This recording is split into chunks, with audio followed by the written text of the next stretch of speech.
Welcome everyone.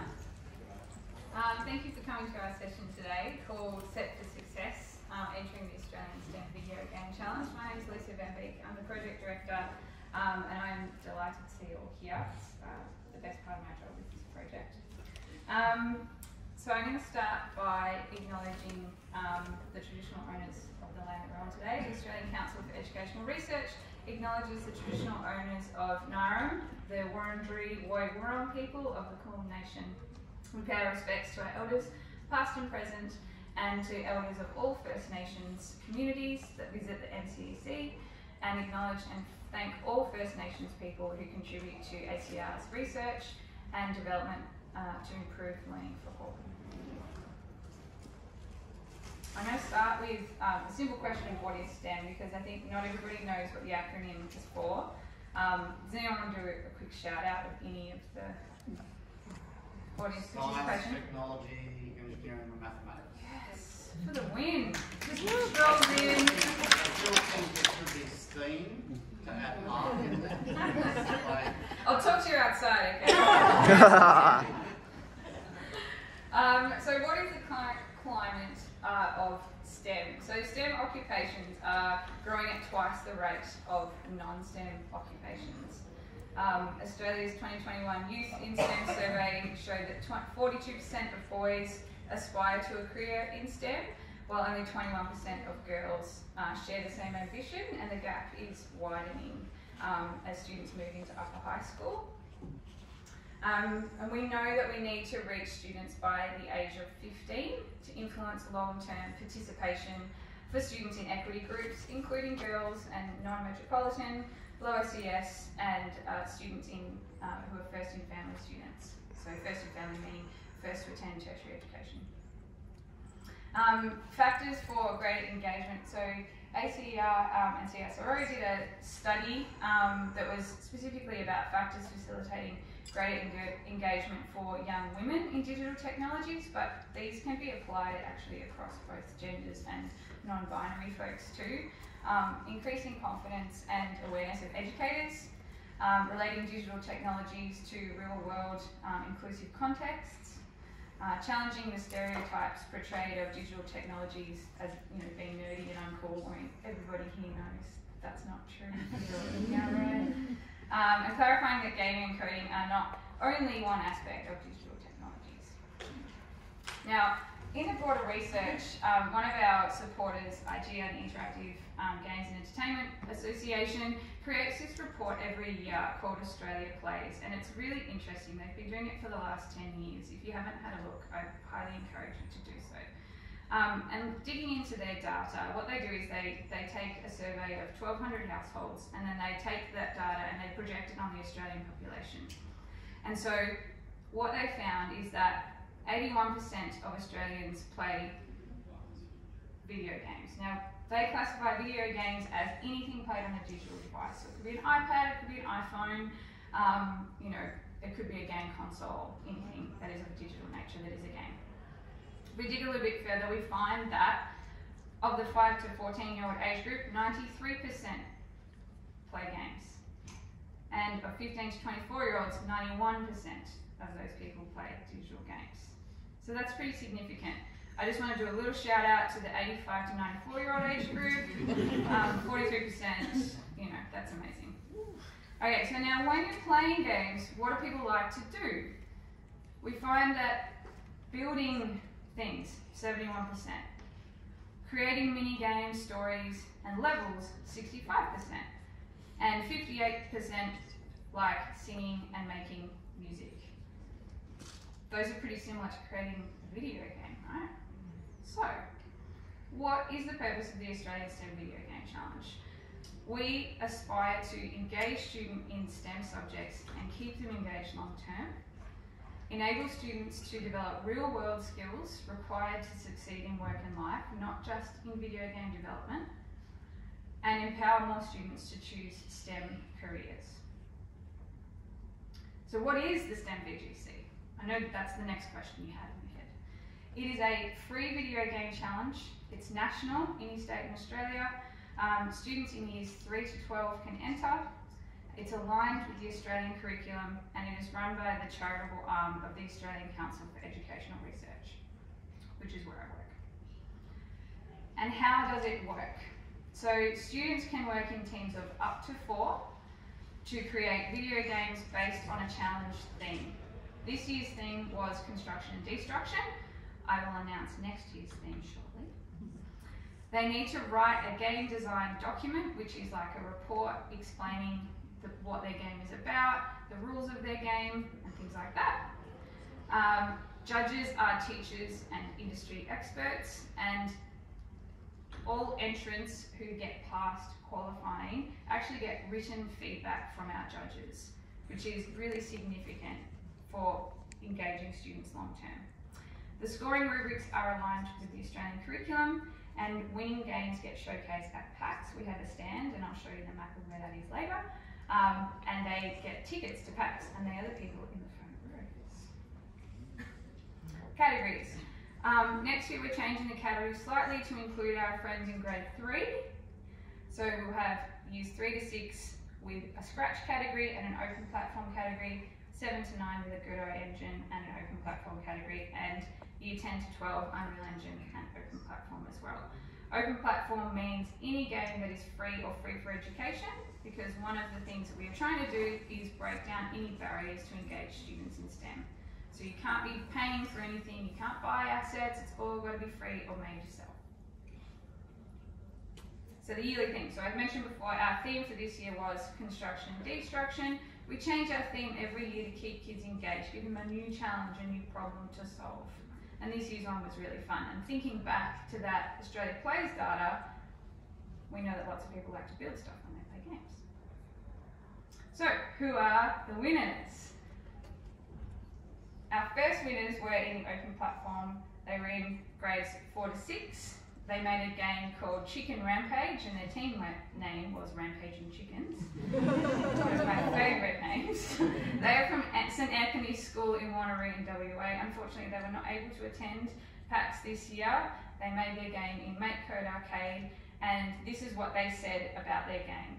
Our game name is funny, and you can tell that the game is about a chicken going to save his village from the evil robot. They spelled robot like that. This is exactly their words. At the very end, you will have to break a wall to defeat the evil robot. You can play this game at our stand. It's super cute. All right, our next winners are Harvest Haven by the Innovators. And we have 2 of our lovely winners here today.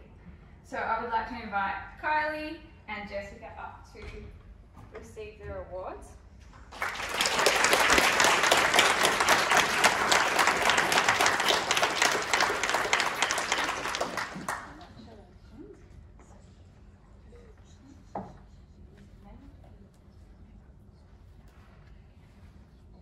In these bags are sweet hoodies with their game logos on the back. And I'm going to ask the girls 3 questions. First question is, what is your game about? So our game is called Harvest Haven, and the main character is Brooke. She's given a farm by her retiring grandpa. The aim of the game is to grow your plants in the amount of time we give you by growing crops. And the next question is, what's the most significant thing that you learned? I think the most significant thing that we learned is how to organize our time and how we are going to finish our whole game in the amount of time we were given to be able to give you a finished game. And lastly, what are you most proud of? I think we're most proud of the amount of work and time we put into our game, because we spent a lot of lunch times inside trying to finish our game. Well done, and it shows in the excellent game which we're showing up here. Well done, girls.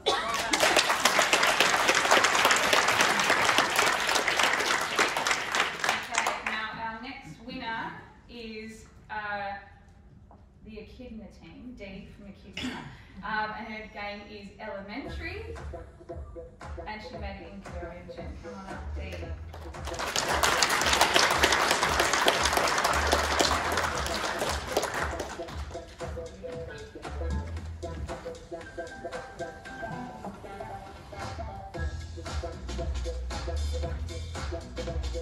Right, Are we able to turn the volume down? Maybe not. Oh, thank you. Alright. Congratulations, Z. Now, can you please tell us what your game is about? Elementary is a game where you stack blocks. You have 8 different blocks you can use, and you can put them in different positions to make things. And what's the most significant thing that you learned? Most significant thing would be working in 3D, because I've never made anything in 3D before, so I had to figure out how that works. And what are you most proud of? I'm most proud of the fact that it's finished. Very cool. Well done.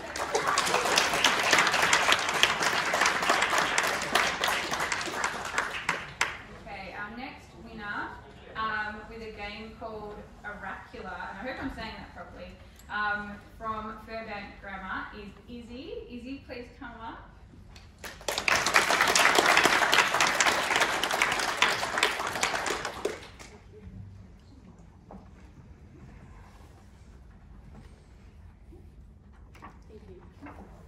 So Izzy, can you please tell us about your game? Sure, so my game is about a pirate who gets trapped inside a dungeon after trying to steal treasure. So to then escape the dungeon, the player has to create platforms and walls as well as destroying other objects to then escape by avoiding the different enemies and obstacles throughout the game, which is how I incorporated the theme. And what's the most significant thing that you learned? I think for me, all of the different documentation we had to do to create the game and to just describe our process of creating the game taught me a lot about different things that I hadn't really considered or wouldn't have really learnt about otherwise. And what are you most proud of? I think just that I was able to challenge myself by creating all of the different art and sound effects. I ended up creating everything myself, which I didn't expect to end up being able to do, and just challenging myself in that way. Well done. Thank you very much.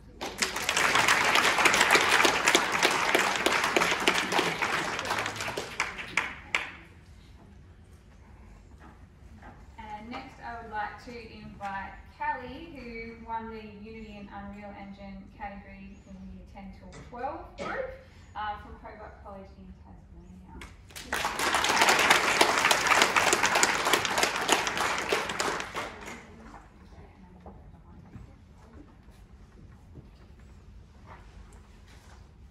Congratulations. Now, can you please tell us about your game? Remora is a very narrative-heavy game. You play as a young woman working for an energy company. You're tasked to help fix some of their energy generators, and throughout the game you learn a lot more about the world, about the company you're working for, and you have to kind of make your own choices about what you want to do in the end. And what's the most significant thing that you learned? I guess I learned a lot about what it takes to make a game and the kind of energy you need to put into it and how to structure the time around it. How it's very easy to get burnt out and how to kind of navigate around that happening and work on keeping yourself healthy while working on a very big project. Important lessons, well done. And what are you most proud of?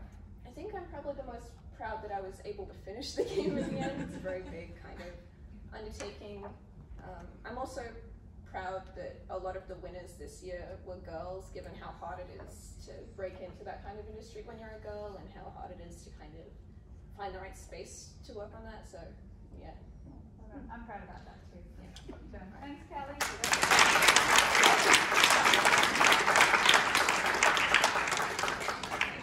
Now I would like to invite our great friend of the challenge, Cynthia Guzman-Nolan, also known as She-Hulk, to announce the next winners for the challenge. I will start playing the background. Excellent, thank you. And the winners, and they are from the wonderful Queensland, is the team that did Battle of Baton, which is a conglomerate squad. Come on down.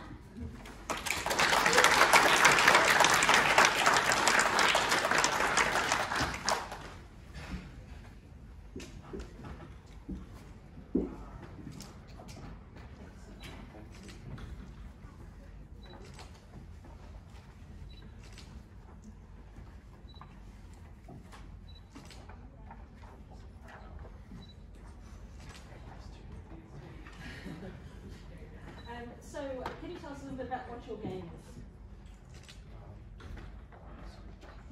Our game is a local multiplayer digital card game.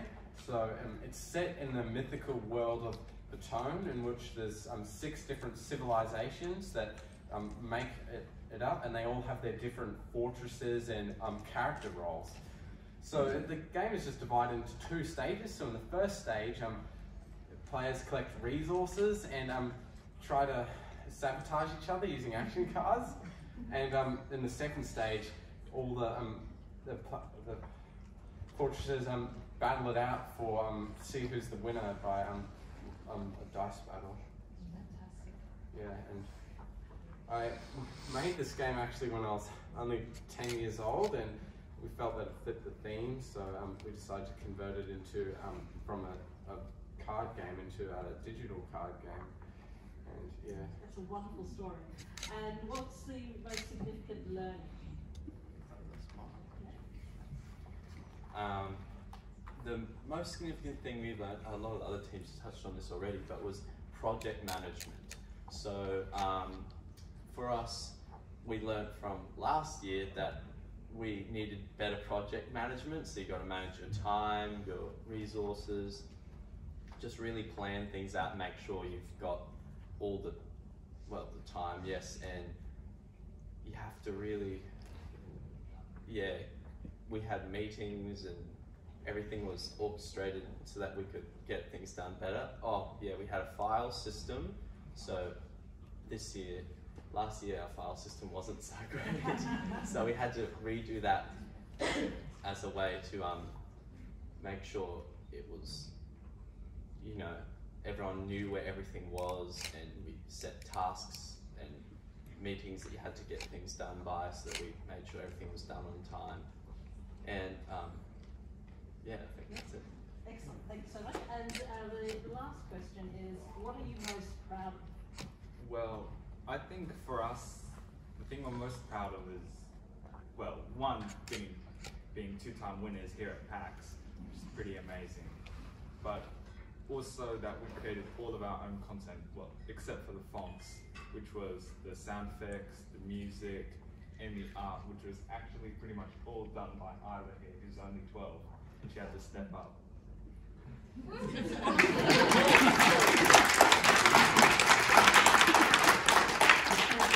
How far have you travelled to get down to Melbourne, roughly?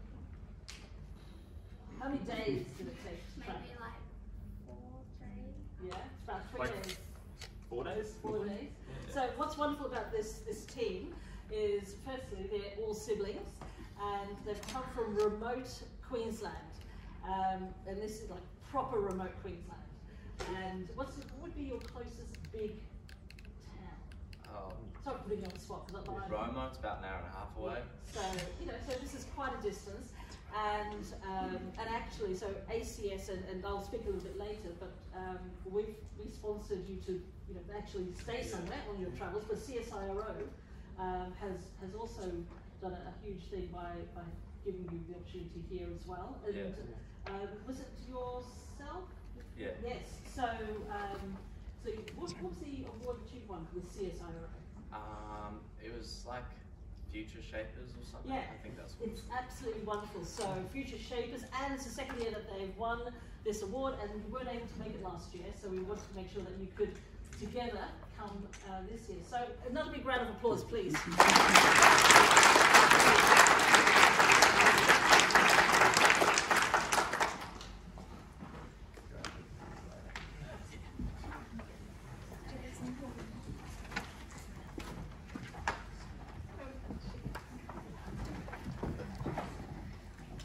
Okay, now we've got a special mention category because our next special mention person, he got picked at the post, let's be honest.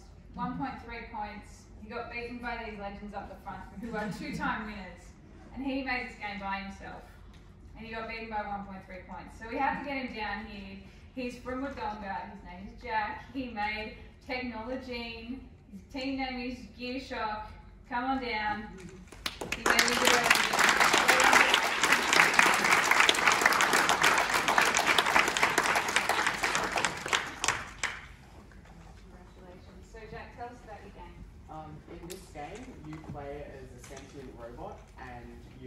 you have to succeed at about 10 different levels which all have different challenges and require you to build different robots to achieve it. There isn't one single robot you could build that would succeed at any level, so you have to keep making new designs that can achieve the new things. So you can see why we had to get him up here, right? Yeah. So, what's the most significant thing that you learned? Coding the robot itself, because you code, it's modular and built in 2D, then turned into 3D to be played in a level. Plus, all the blocks have different interactions with each other. So the logic behind that took a really long time to code, and I'm really proud I was able to figure it out. Well done. Well, my next question is, what are you most proud of? Is that the thing? No. That is the hardest thing. Yeah. But the thing I'm happiest with is the visual style of the game. In Godot, it's often very difficult to achieve 3D looking very nice, and I'm really proud of what I managed there. Excellent. Well done. All right.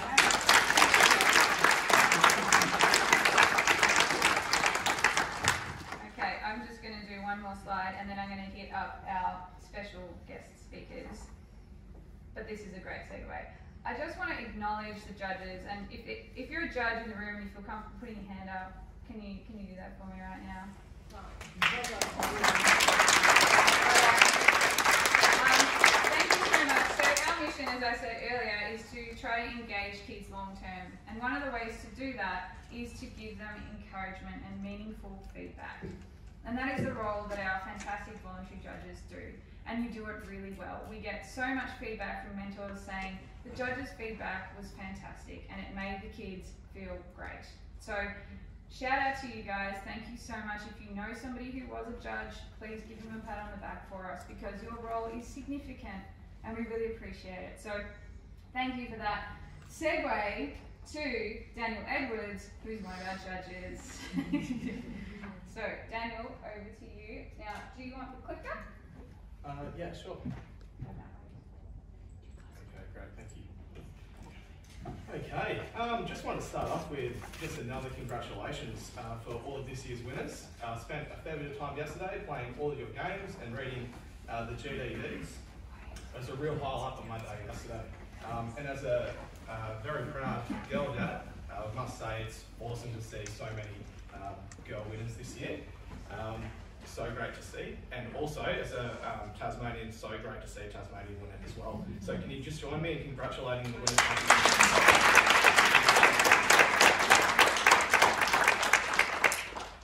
It's an honour to be here today as a gamer of well over 25 years, going right back to the Nintendo 64 generation. It's great to be at my first ever PAX, so thanks for having me, Lisa, and ACBR. I'll try to keep to my time, but once I get started talking about STEM in education, it's a little bit hard to stop. It's something I could quite easily talk about all day. As some of our conversations previously, Lisa, you can attest to. I want to start off with my key point.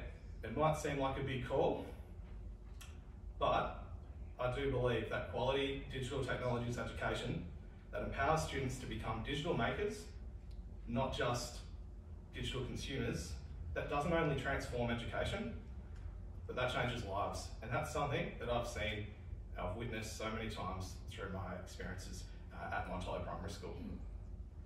This goes far beyond just being equipped with 21st century skills, being ready, job ready for a rapidly evolving workforce, as Lisa mentioned. Careers in STEM are growing at double the rate of those outside of STEM. The CSIRO estimate that within the next 2 to 5 years, over 95% of all jobs will require STEM skills. However, this goes far beyond just that. I'm very excited to share just a few examples that I've witnessed during my time at Montello Primary School. Okay, so it might sound like an exaggeration, but I can assure you, if anything, it's actually probably underselling it just a little bit. So I want to start with as well just a quote from one of our grade 4 students, who also happens to be my daughter, but I think it sums it up quite well. So she's pictured there at the bottom with one of her friends that she made a game with this year, and this is their first attempt at the STEM VGC and making a game on their own. But she says that my favourite thing about making games is that it allows me to combine so many of my favourite hobbies, so art and design, storytelling, writing, programming. She didn't mention music, but that's another one as well. And also playing games, so that she's able to express herself creatively and share her interests with friends and family. And that's something that resonates with me, and I see with so many students that just being able to create games and another way of expressing themselves. I'm seeing that impact across education widely. So to introduce myself, I'm a STEM specialist teacher at Mount Hollow Primary School in Melbourne, Tasmania. So mainly involves teaching digital technologies and design technologies to all of our students from prep through to grade 6. So we have around 300 students currently enrolled. Also the founder and CEO of Green STEM Education that I established earlier this year, largely as a result of my fellowship with Australian Schools Plus. But the key part of that was about being able to extend my influence in STEM education beyond just my school and my region. So I'm very excited this month. That means that we'll be starting an after-school STEM program at Burnie Community House, which is located in Shorewell Park. For those that may not be aware, Shorewell Park is amongst one of the most disadvantaged communities, not just in Tasmania, but in the country. So around over 30% of the Shorewell Park community has grade 9 is the highest level of educational attainment. So very excited to be able to continue extending opportunities in STEM and digital technologies and making video games there later this month when we kick this project off. So that will include, well, one of the comments from the students when I met them recently was, I just want to make games, and why don't we do this at my school? So to be able to make that possible, that's awesome. So Montello has an ICSIA rating of around 900, which classifies as quite disadvantaged. For context, that's around the 11th percentile. We've had quite a long history of challenges with behaviour and engagement, and that's led to a lot of negative stigma in the community and a long-held quite poor reputation. But through our success with STEM education, that's something that over the last 3 years especially has been, it's something that we are greatly changing and transforming, and I'm very proud to be playing a part in that. So our involvement with the STEM Video Game Challenge actually goes back to officially 2019. It actually goes back to a little bit before then. So I first started at Montello in 2018 and started as a grade 5-6 teacher and started integrating Code Club Australia's resources in class. So that led to a point where students were learning a lot of great skills. I wanted an opportunity for them to actually be able to apply that to create something, be able to collaborate with others and create their own projects.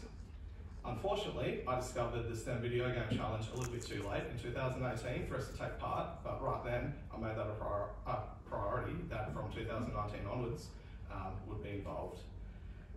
So that's led to a pretty significant growth each year of our involvement in STEM VGC from just my classes in 2019, was going to be a few more than that in 2020. Don't need to comment on that at all. But from 2021 onwards, it's been 100% of all of our grade 5-6 students, and this year all students from grade 3 through grade 6. So about 150 students at our school participating in the STEM Video Game Challenge, and 42 entries submitted this year.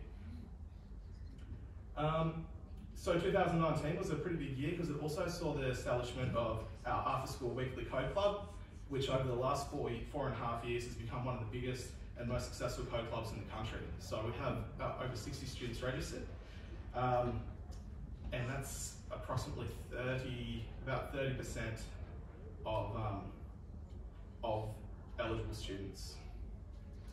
So quite a large number, and thankfully they don't all turn up at the same time because we can't fit them in the computer lab together. So, but that's a great problem to have. So, the STEM Video Game Challenge is a core part of our Digital Technologies program at Montello. Again, 100% of all our students from 3 to 6 participate, and excited that when I go back to school next term, that all of our grade 1-2s will be learning about creating video games, and that will be front loading for next year's involvement. Okay, so we start this involvement in STEM VGC from the very first week of term 1 each year. So this involves entering games in the Raspberry Pi Foundation's Global Coolest Projects Technology Showcase, and we submit these projects at the end of term 1. So I'm really proud to have 2 teams selected last year as the very first award winners from Australia. So the Coolest Projects Tech Showcase has a variety of technology categories for students up to age of 18 to enter, including Scratch and games as separate categories. So you can see I've got a picture there of one of our teams that was selected as winners last year. They had some medals sent down from the UK, which they were so proud and excited about. And this is pictured from when they had a video interview for this year's live celebration showcase, which was broadcast to thousands of people around the world, announcing the results of this year's tech showcase and celebrating that.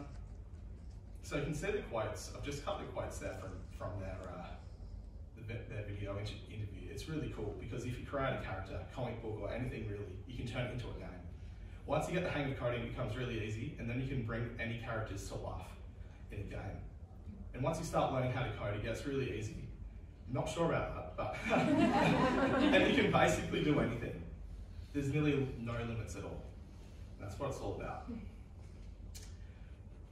So these students in particular, before their involvement in video games and being digital makers, school was not a place that they'd experienced success. For one of them in particular, the growth that he's demonstrated from over the last 2 years has been absolutely amazing and inspires me. In grade 4, he was on a part-time enrolment and had considerable issues with engagement and behaviour. And just turning up to school, even on his part-time days, that was a struggle. So through his engagement in our Makerspace program, digital making and Code Club, it's completely changed his whole experience at school.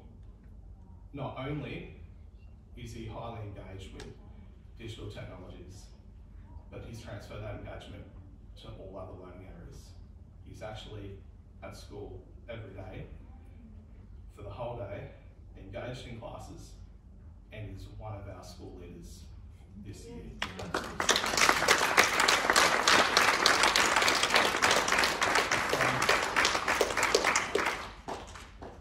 It's enabled so many improved connections with his friends. They code together for fun at school, in lunch breaks, Code Club, and even together at home.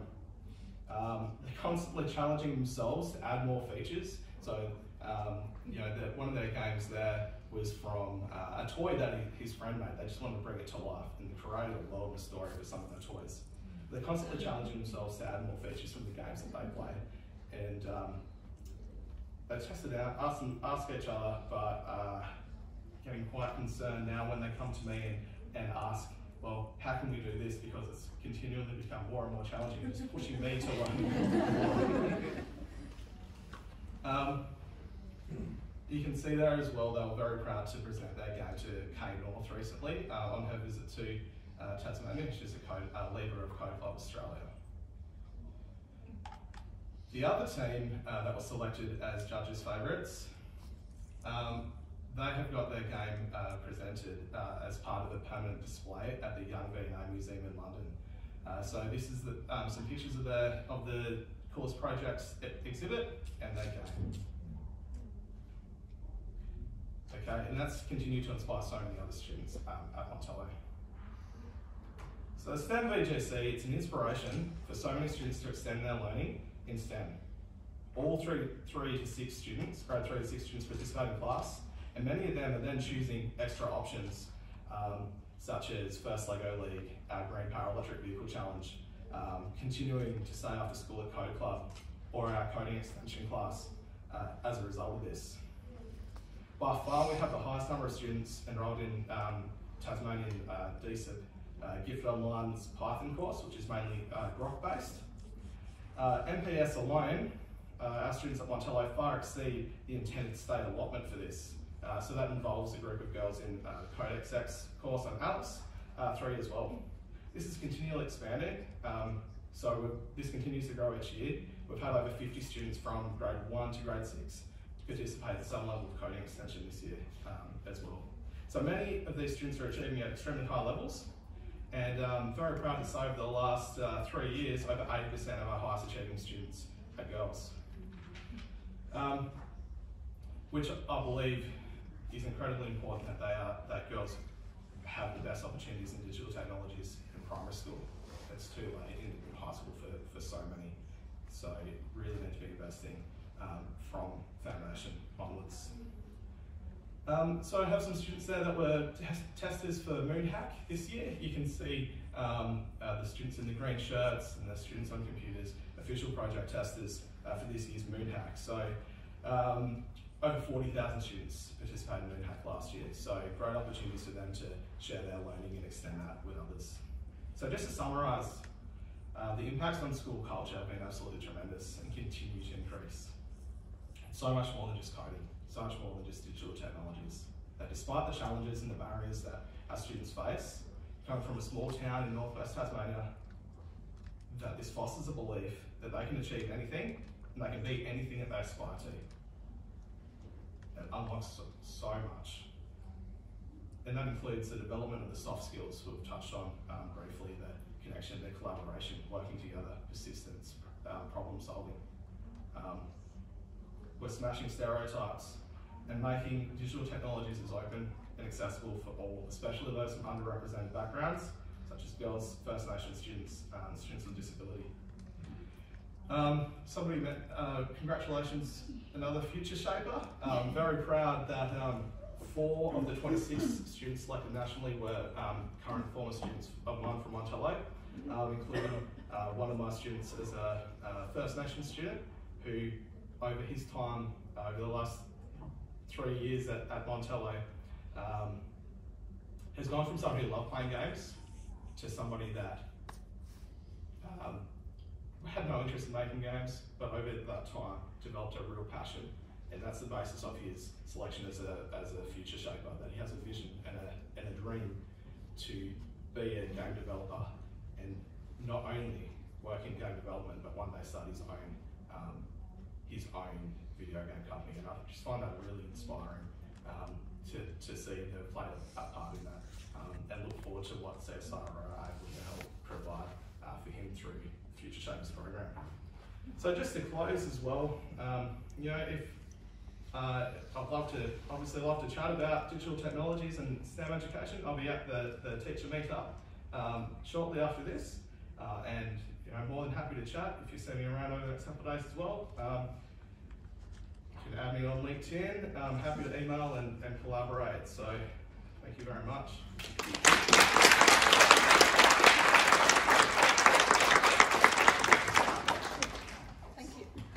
Stand because I think the ship hulk works better. But I can't help but see there's a lot of green going on there. There's a lot of green going on here, so yeah. Actually, I'm going to challenge you all with, towards the end, with why have I chosen She-Hulk?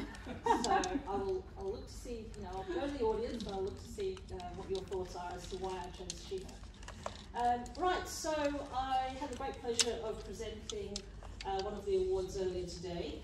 And I just want to explain a little bit about who I am and what we do. And actually, and thank you so much, Dan. That was, you know, literally we were all had a tear well enough. So, and it really is that passion within the industry and the passion of teachers that makes this industry what it is. And I know between the three of us, we're all sort of going into different steps. So Dan's looked at the education. My role, which is government funded within Queensland and only Queensland, unfortunately. We are lobbying other states to look at funding, so if you have any influence over your governments, if you're not based in Queensland, please listen and understand what we do, and maybe we can do that in your state. But effectively, I'm funded by government to create a pipeline of young people to go into the tech industry. Australia needs 1.2 million tech professionals by 2027, and we're nowhere near that. We need diversity, we need people with green skin as well. And that wasn't the reason, by the way. And it's a really important process, and there are a lot of challenges within that P to 12 area as to why we find young people not necessarily taking a career into tech. So I'm going to give you some advice if you're parents, some understanding about the career options, because I know that there's a lot of challenges around around understanding what the career options are within tech and within gaming particularly. What we find is quite easy for adults to understand what an accountant is, or what a doctor is, or what a lawyer does. But when you say technology, there are so many roles and they're always changing that it's really hard for, I suppose, Gen X and our generation to truly, unless you're in the industry, to truly understand how a career manifests and how are you going to make a living out of it. So that's the essence of what I will hopefully help you with. I would like to acknowledge our elders, past, present, and emerging. And I think the emerging, for me, is especially important because it is about what we can learn from the past and now, and then how can we help our future generations. So I mentioned earlier that we are government funded. We partner with industry. So I have over 250-ish industry partners, and that doesn't have to be only gaming, it's cyber, technopreneurialism, a huge range, hardware, software, networking, industry partners. I also partner with schools. In Queensland alone, I have 52 schools that I've signed up, and that's growing. And what that means is that they have access to the funding I get to help put on different events, to pay for buses if they were going on an excursion. So there's all these different things that we make available in the same way that Lisa said, to get rid of barriers, because the whole point is for us to get rid of barriers. I spoke to a school recently who, they don't have a school bus and they want to have an excursion, and I said, oh yeah, I'll pay for that, that's fine, we've got funds for that. And they were literally in tears when I said that, and that to me is where the difference is made. Because if you can see it, you can be it, right? If you're on an excursion, if you've got work experience, you're experiencing the world outside your school, then you think, okay, yes, I want to do that, or that is something I would like to investigate, and that makes all the difference. So just a little plug. So far this year, we've reached directly just shy of 4,000 students, and Queensland's a big state. For those of you not necessarily familiar with Queensland, a 3-hour flight still gets you within Queensland, and we cover from Cairns down to the Gold Coast, and we go west as well into remote areas, and I'm expanding on that because definitely the government are keen on remote and regional areas. We have 52, actually just signed one up yesterday, 52 schools, 214 industry partners, and just up to the end of September, we ran 55 events. Now what that includes is game jams. It could be experiential learning. So for example, Dan, we're not in TAS, but we would run an event and get schools all attending, and they might learn how to make robotic arms made out of cardboard and actuators, and then code it, and really, I had one student, they were able to pick up a pen and write with this robotic hand that they only made an hour earlier. So there's a lot of things that we do that help schools immerse themselves into the environment. One of the big challenges that Dan didn't necessarily mention, but maybe because I've come from a secondary background, is that there are very few specialist teachers in schools, which is a real issue because it's cyclic. So we don't have specialist teachers who can teach digital technologies or digital solutions in Queensland, and that's the year 11 and 12. So what happens is it becomes sort of a filler. So, you know, and all respect to other teachers who do PE or whatever, but teachers who aren't specialists, who aren't necessarily passionate, end up needing to teach digital technologies or digital solutions, which means they're out of their depth, they're not necessarily imparting the passion and the wisdom. So then students, as much as we tell students, don't pick a subject because of the teacher. Majority do, because if they can't relate to the teacher, then they can't feel the subject. And so then they don't choose a subject, and then you might only get 5 students, 6 students, and then the school can't put a subject on unless it reaches a certain number, because it's not feasible. So then the school doesn't offer the subject, and then it's a cyclic process, which is why things like this wonderful challenge, code clubs, other clubs, things that we do make a difference, because at least you've got your way into the tech industry. Now, this is all extremely important because Australia needs technology. Now, if you're wondering about what future jobs in tech are in demand, this came from Ed Husick, which is the Minister of Industry and Science, and these are the jobs. Feel free to take a photo. I'm not going to read every single job, but you know, take a photo of that page. Quantum technologies is emerging. If you're into sort of thinking beyond your binary machine, think about the quantum, the world of quantum. Biotechnologies. Technology touches all industry, and so it's really important. So, you know, even if you think it may not be your thing, and talk to your friends. You know, if they go, oh no, I want to be a lawyer, or I want to be a doctor, or a nurse, or whatever. The reality is, technology touches every industry, and having an awareness and a way of critically thinking and computationally thinking will make the biggest difference to their life and to the whole country as well. So within the gateway, I have 4 pillars, and gaming is one of my pillars. And I'm being very blatant with gaming because the gaming industry is probably one of the hardest industries to have a consistent career in. And I know Mad is going to be talking about that a little bit later, Maddie. But we have cybersecurity. By far, cybersecurity is the highest demand jobs in Australia. So if you want to go into tech and you want to make sure and guarantee you're going to get a job, cyber is the place to go. Then gaming, and we'll talk a little bit about gaming. Technopreneurialism. I didn't make that word up, someone else did. But what that means is being entrepreneurial and innovative, but having a technology center. So it could be engineering based, it could be creating an app, it could be a side hustle that you're doing while you're doing something else that is related to technology. I know someone within the school age is selling AI generated artwork. So that is a bit of a technopreneur, right? Because they are selling AI generated art while they're doing Year 10 or whatever. I don't know about the copyright and all of that around AI and art, but we won't go into that. And then the 4th one is technology for life, and that really covers a huge range. It could be IoT, the Internet of Things. It could be to do with climate change. It literally could be criminology, tech and law, and it goes on. So, just briefly, and I know I've been shown the finger, not that finger, a different finger. So you want to get into gaming. Please take a photo of this, parents especially, so you understand how do you get a real job and a rewarding career within gaming.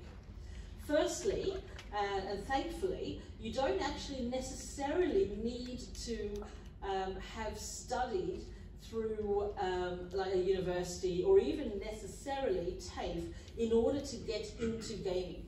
So the key here, firstly, you need to learn how to work as a team, right? So I love the fact that we have so many team entries, but every time I speak to people who have studios, who have game studios, you need to be able to work as a team because no man is an island and no person's an island, and you might have a very strong opinion about something, but you're going to have to bounce it off others. And maybe that great thing you created is going to end up on the cutting floor.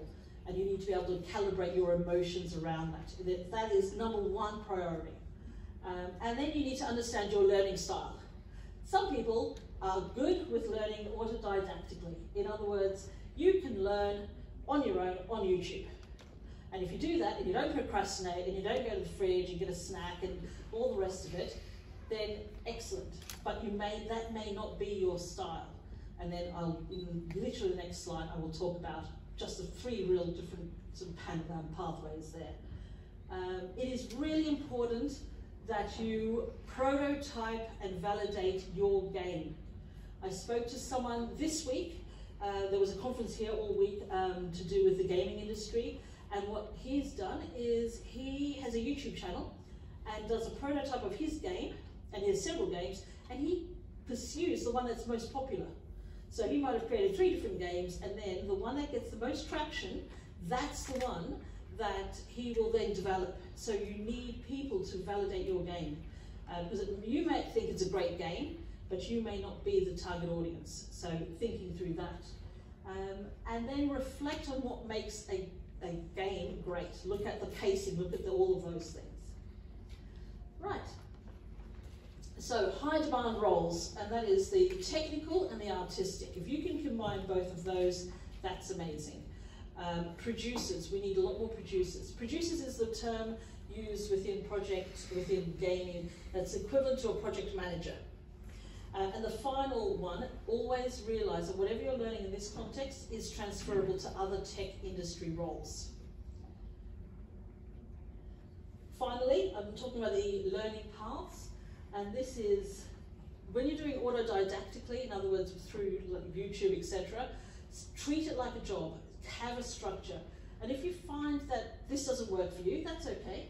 Then start doing online courses, because there's a great deal more structure in that.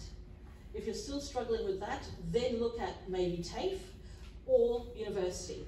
The university channel, and I've got a few degrees and things, the university channel within gaming works especially if you want to work overseas, if you want to work within academia, or if you really, really feel that you need a structure, then universities will work best in those 3 areas. Right, so coming to the end, this is a career wheel that can be found within the services we provide. Obviously there's a QR code there, it's interactive career wheel. If you want to see me later, I have cards which you can then reach out. Even though I'm Queensland funded, I won't tell. Anyone here from government? No? Then I won't. Okay. If you want to know any more information or you want help with career, just come and see me, and I can help you in different ways. We can connect you. Indeed, indeed.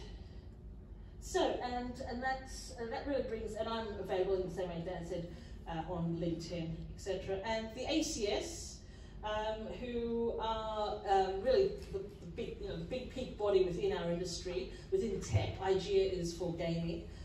They are absolutely well worth getting involved with, and they are national in Tasmania, etc. So, any ideas why I'm She-Hulk? Just before I run off and give Maddie, any ideas? Female scientist? Oh, I like that. I could take that. Very good. I like the female part. The reason I've gone with She-Hulk is that she's embraced her inner strength, and I think in the games industry, you need to be resilient and you need to brave it. And especially if you're, female and you may be, a minority, you need to be that resilient and that strong person. So thank you ever so much.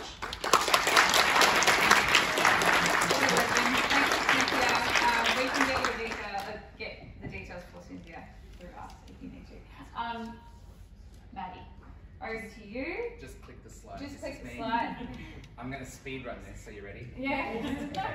Got 4 minutes. So, I was going to talk about transferable skills because I actually have over 10 years experience in theatre, circus, education, leading creative teams and creating multitudes of media, a bunch of different platforms for whole types of different audiences, from users to teachers to executives. I've done a fair bit. Most of it was as a hippie, I will admit. You might have noticed. Not too many tangents, right? So, I am an early career games producer currently. I moved to Melbourne 4 years ago. I founded Junkyard Circus, so I ran a small creative startup for 3 years. It wasn't a spectacular failure, which kind of means it was a success. I am an expert, a specialist in entertaining education. That is my passion. All I care about is empowering future leaders. That's what the world needs, right? Last thing, I've already said that. Great. So, I had this whole spiel. I'm going to throw that out the window because last night I had a dream. It was actually more of a nightmare. I was bullied and I didn't know who to turn to for help. And this is a really isolating experience and it's something I'm quite familiar with through growing up. So in the next 5 years, I'll be able to say with confidence that I have been an independent artist for half my life. Thank you. If I had finished high school and gone to university and graduated at 21 and got a job as a graphic designer or a developer, which is a creative job, it is, an engineer is a creative person, I would, at the age of 42, be able to say the same thing. And for someone who didn't have adults around them to encourage them to get into tech or identify their passions, their skills, their leadership, I think I've done pretty good for myself. So, inside all of this, I have 3 points for the adults in the room. So we talked about teachers, we talked about government, I'm talking about community, all right? How do we ensure, as the adults, that kids get the skills they need for the future? Step 1, go to therapy. Yeah? Therapy equips you with skills to communicate with your inner child. How else, what a better way to communicate with other kids about how to navigate the challenges of learning? Step 2, oh, sorry, quick side note there. Imagine the difference in my life if I'd had adults who could accommodate my neurodiversity, celebrate and embrace my queerness, and help me navigate a physical condition before it became a debilitating chronic illness. Imagine what I could have achieved. I've already achieved. You applauded how much I've achieved, right? Imagine what could have been possible for me if those barriers had been removed or mitigated or accounted for, right? Step 2, engage in community. Be the village that raises the child. Parents have their roles and responsibilities, but we are the mentors, the teachers, the leaders, the future employers. If we want a thriving industry that can be robust and survive economic crisis without rounds of redundancies affecting some of the largest gaming companies in this world, if we want a thriving community that supports newcomers and raises leaders up and continues to promote excellence and quality, a key contributing industry to Australian arts, that's what games is. If we want a better future, then we need to invest in our young leaders so that when we hand over the reins, they go to the right hands. Yeah? Step 3, create opportunity. Talk to the teachers. Imagine if my year 9 teacher had said to my father, Maddie already knows how to build a computer. Maddie already knows how to code. Maddie can already navigate a Word document and do Excel formulas better than anybody in his school of 300 students. Where in year 12, I was one of 4 that wanted to do 4-unit maths, and we lacked the resources to allow us to do so. Goodbye engineering degree. I could have been a quantum physicist. I had so much potential, but this isn't about my regret. This is about how I'm here now. Because I guarantee that everybody in this room could say that they've had a mentor that helped them find something that gave them purpose. And everybody in this room is here because these children here have found something that gave them purpose, even for a year, 6 months, whatever it was. But that's how we can ensure that these kids get the transferable skills of collaborative communication strategies, creative problem solving. Oh, what was my other one? Oh, it was a really good one. Communicating to a variety of audiences, from teams to teachers to executives to panelists to judges. They've done incredible work. We should applaud all of them right now, and we should continue to applaud them. I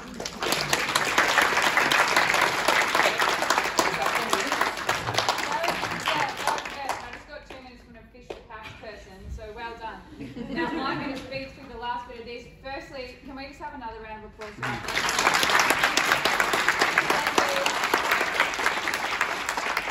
Cynthia and Maddie, thank you so much for joining us and sharing your wisdom. And you know, we love the challenge, and we like to show how other people love the challenge too.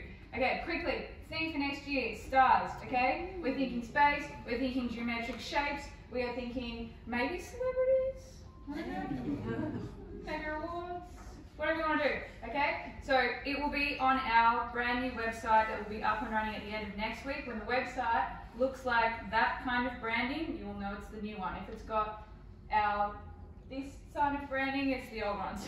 And next week, okay?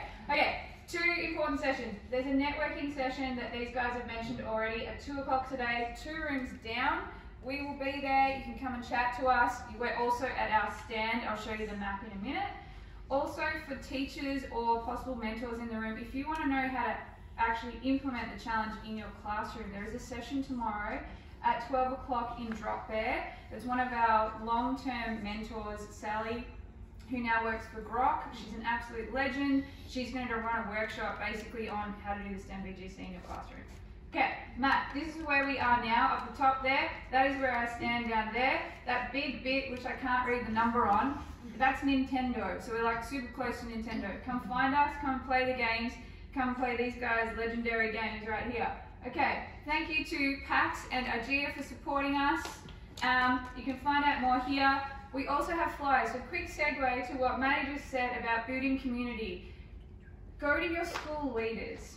Okay, those are the people in positions of power, because what we are trying to do is change culture.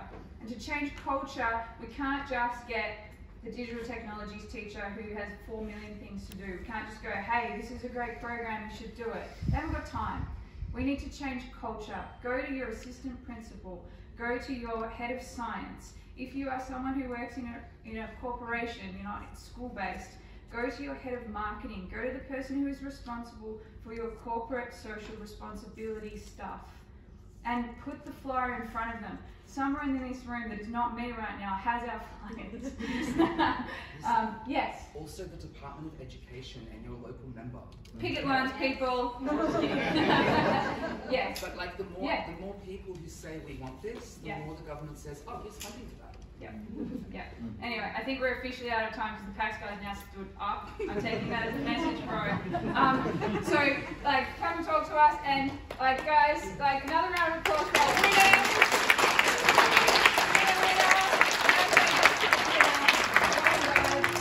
All right, thank you, everybody. Again, check your hoodies. I'm sure they're all right. I'm sorry, I forgot the photo. Jeez. Well done, guys.